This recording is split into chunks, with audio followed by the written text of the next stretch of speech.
کرم سے جمعۃ المبارک کی برستی رحمتوں کے سائے تلے میں اور آپ خالق کائنات کے گھر میں حاضر ہیں۔ رب ذوالجلال ہماری اس حاضری کو ہماری بخشش کا ذریعہ بنا۔ پروردگار عالم نے قرآن مجید قرآن رشید میں فرمایا اطیعوا اللہ و اطیعوا الرسول، اللہ کی اطاعت کرو، تابعداری کرو اور اس کے محبوب صلی اللہ علیہ وسلم کی اطاعت کرو۔ اطاعت کا مطلب ہوتا ہے تابعداری کرنا، فرما برداری کرنا۔ تو خالق کائنات نے فرمایا اطیعوا اللہ، اللہ کی اطاعت کرو۔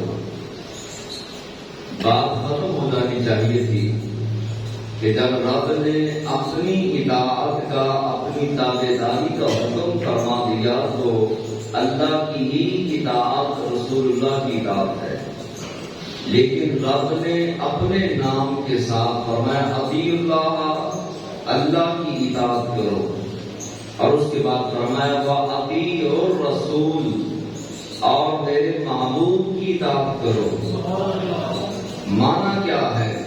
اس وجہ سے اللہ تبارک و تعالیٰ نے اپنی اطاعت کے ساتھ اپنے نبی کی اطاعت کو رکھا تاکہ لوگوں کو پتہ چل جائے کہ رب کے محبوب، اللہ کے محبوب، خدا کے محبوب خدا سے جدا نہیں ہے۔ رب نے نماز میں اپنے محبوب کے نام کو رکھا، اذان نے اپنے محبوب کے نام کو اپنے نام کے ساتھ جوڑ کے رکھا، اقامت میں اپنے نام کے ساتھ اپنے محبوب کے نام کو جوڑ کے رکھا، حتیٰ کہ جنت کے ستونوں پر بھی اپنے نام کے ساتھ اپنے نبی کے نام کو جوڑ کے رکھا، تاکہ لوگوں کو پتہ چل جائے کہ خدا مصطفیٰ نہیں، مصطفیٰ خدا نہیں، خدا مصطفیٰ سے جدا نہیں۔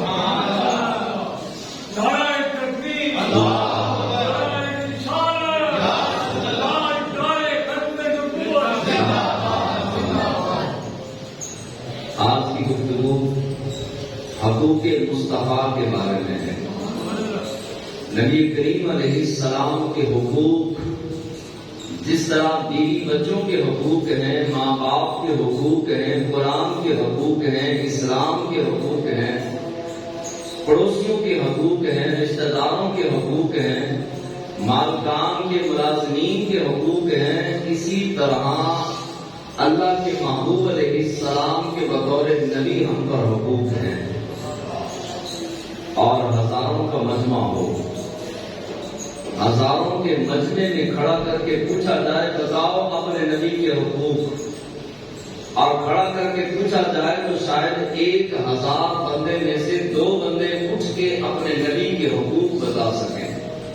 جو قوم بڑی بڑی باتیں کرتی ہے اور بڑے بڑے دعوے کرتی ہے، اپنے نبی جن پر ہم ایمان لائے، جن کا کلمہ پڑا، اس نبی صلی اللہ علیہ وسلم کے حقوق کا علم نہیں تو عمل کہاں سے کرنا ہے؟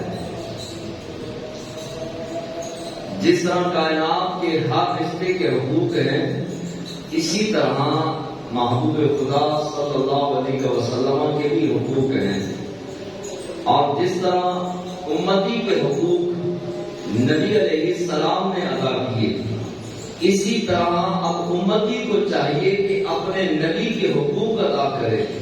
کیا خالی میلاد بنا لینا یہ حقوق میں سے ہے؟ حق ادا ہو جائے گا؟ کیا خالی کلمہ پڑھ لینے سے حق ادا ہو جائے گا؟ نہ، بلکہ ہمارے بزرگوں نے کتابیں لکھی حضور کے حقوق پر، اور قاضی ایاز مالکی رحمۃ اللہ تعالی علیہ، آپ نے کتاب لکھی حقوق مصطفیٰ۔ کتاب کا نام کیا ہے؟ حقوق مصطفیٰ۔ 2 جلدیں ہیں، موٹی کتاب ہے، اور ان دونوں جلدوں کے اندر قاضی ایاز مالکی رحمۃ اللہ تعالی علیہ نے حضور علیہ السلام کے حقوق بیان کیے۔ آج کی نشست میں کوشش کروں گا کہ 6 سے 7 اپنے نبی کے حقوق آپ تک پہنچاؤں، تاکہ میں اور آپ عمل کر کے اپنے آقا مولا صلی اللہ علیہ وسلم کے حقوق ادا کرنے والے بن جائیں۔ قاضی عیاض مالکی علیہ رحمہ نے بہت سارے حقوق لکھے، لیکن ان دونوں جلدوں کا نچوڑ ہو سکا تو اسی نشست کے اندر انشاءاللہ بیان کریں گے کہ قاضی عیاض مالکی علیہ رحمہ نے کس انداز کے ساتھ ہمیں سمجھایا اور بتایا۔ نبی کریم صلی اللہ علیہ وسلم نے ہمارے حقوق ادا کر دیے۔ 1,24,000 کم و بیش صحابہ حجۃ الوداع کے موقع پر جلوہ فرما تھے۔ حضور علیہ السلام خود بھی جلوہ فرما تھے۔ آپ سواری پر بیٹھے ہیں، صحابہ کو فرمایا صحابہ بتاؤ میں نے تمہارے حقوق ادا کیے کہ نہیں ادا کیے؟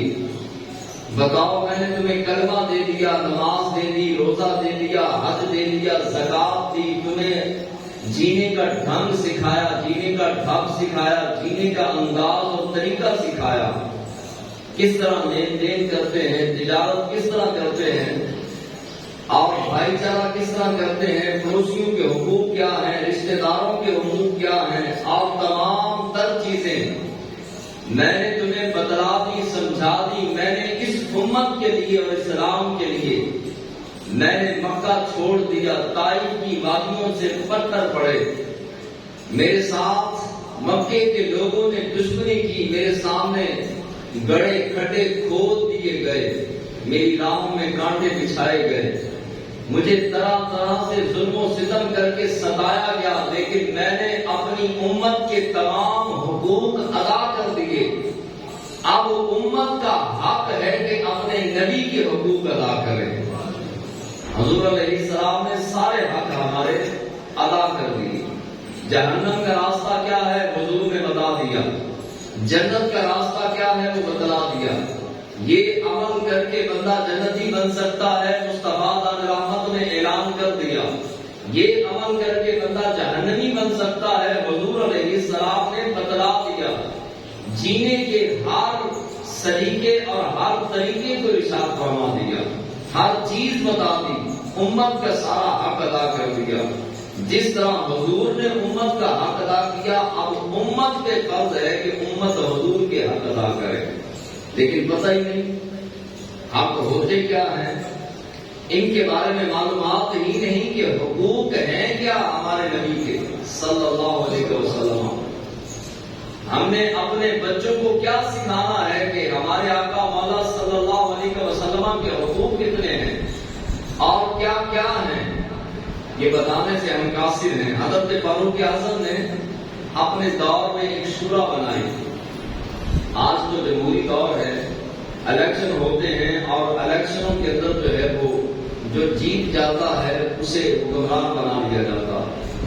اسی لیے تو بد کردار لوگ ہمارے اوپر مسلط ہو گئے۔ حضرت فاروق اعظم نے جو ہے وہ ملکی نظام کو چلانے کے لیے شورا بنائی۔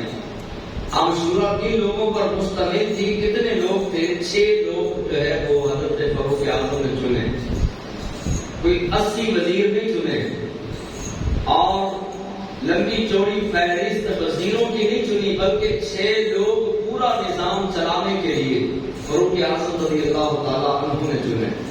اب ان لوگوں میں کون کون شامل تھا؟ حیدر کرار کہ سبحان اللہ، حسن و حسین کے بابا، فاطمہ الزہرا کے شوہر، داماد مصطفیٰ، حیدر کرار، شیر خدا، علی المرتضیٰ۔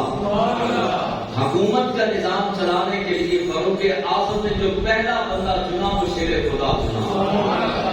دوسرے نمبر پر حضرت عثمان غنی، تیسرے نمبر پر حضرت طلحہ، پھر حضرت زبیر، پھر حضرت عبد الرحمن بن عوف رضی اللہ تعالی عنہ، اور حضرت سعید بن زبیر، سارے اشراف مبشرہ میں سے سعید، حضرت سعید، حضرت عبد الرحمن بن عوف، حیدر کرار، شیر خدا، عثمان غنی کے سارے لوگ جنتی لوگ۔ پتہ چلا کہ حکومت کو چلانے کے لیے بھی جنتی لوگوں کی ضرورت ہوتی ہے۔ بد کردار اور زانی اور جھوٹے اور مکار لوگ حکومتیں نہیں چلا سکتے۔ حکومتیں چلانے کے لیے اللہ والوں کی ضرورت ہے جو کائنات کو بھی سمجھتے ہوں، دنیا کے نظام کو بھی سمجھتے ہوں اور آخرت کے نظام کو بھی سمجھتے ہوں۔ اب ایک شخص آیا حضرت فاروق اعظم کے پاس، آ کے کہنے لگا جناب آپ نے حکومت تشکیل دی، آپ نے مجلس شورا بنائی، اب مجلس شورا کے اندر آپ نے یہ اراکین کس بنیاد پر رکھے، وجہ کیا تھی؟ آپ نے ایک وجہ بتائی۔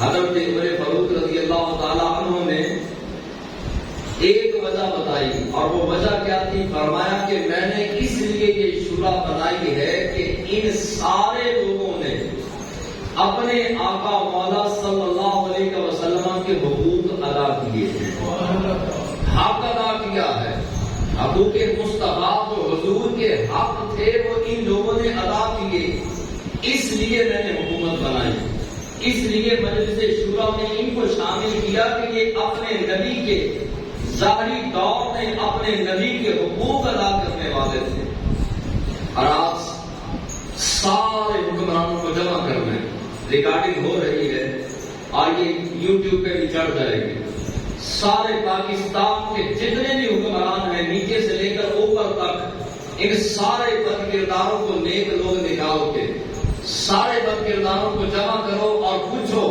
بتاؤ اپنے نبی کے حقوق کتنے ہیں، اپنے نبی کے حقوق بتاؤ۔ یہ حقوق تو درکنار کے پوچھیں گے کہ یہ پہلی مرتبہ ہم نے سنا کہ نبی کے بھی حقوق ہوتے ہیں۔ جن لوگوں کو نبی کے حقوق کے بارے میں پتہ نہیں، آج وہ پاکستان میں عوام پاکستان کے حکمران بن کر عیاشیوں کے اڈے آباد کر کے بیٹھے ہیں، نبی کے حقوق کے بارے میں معلوم ہی نہیں اور حکمران بنے۔ فاروق اعظم نے فرمایا کہ اس بندے کو دکان چلانے کا حق نہیں جس کو اپنے نبی کے حقوق کے بارے میں پتہ نہیں۔